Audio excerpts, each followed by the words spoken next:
அப்புறம் அந்த ஆளோட 2 அண்ணன்களும் சேர்ந்து எங்க அப்பா அம்மாவை மிரட்டி 5 லட்சம் ரூபாவை கொடுத்து இவளுக்கும் எங்க குடும்பத்துக்கும் எந்த உறவும் இல்லைன்னு சொல்லி கையெழுத்து வாங்கிக்கிட்டு என்ன இந்த வீட்டை விட்டே விரட்டி விட்டுட்டாங்க. அப்புறம் நாங்க வேற ஊருக்கு வந்துட்டோம். அதுக்கப்புறம் நான் யாருக்காகவும் என் வாழ்க்கையை விட்டு கொடுக்க விரும்பல. என் படிப்பை நான் கண்டினியூ பண்ணேன். அடுத்த 9 மாசத்துல கிறிஷ் பிறந்தான். பார்ட் டைமா ஒரு வேலைக்கு போய் நான் அவனையும் வளர்த்து என் படிப்பையும் கம்ப்ளீட் பண்ணேன். அப்புறம் நான் காஸ்மெட்டிக் டெக்னாலஜி கோர்ஸை முடிச்சேன். சென்னைக்கு வந்து ஒரு பார்லர்ல வேலைக்கு சேர்ந்தேன். அதுக்கப்புறம் யாரையும் நம்ப கூடாது, என் சொந்த கால்ல நின்று என் பையனை வளர்க்கணும்னு நினைச்சேன்.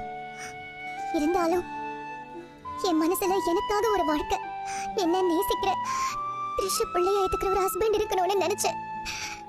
நான் அக்கவுண்ட் வச்சிருந்த பேங்க்ல ஒருத்தர் கூட ஃப்ரெண்ட்ஷிப் வந்துச்சு. அவர் என்ன பிடிச்சிருக்குன்னு சொன்னாரு.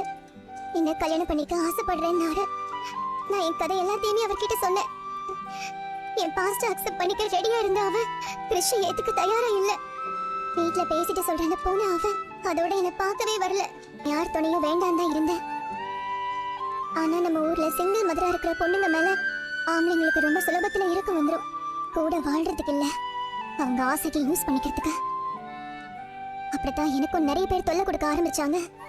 பார்லர் வேலைக்காக போற எல்லா இடத்துலயும் என்கிட்ட மிஸ்பிஹேவ் பண்ண ஆரம்பிச்சாங்க.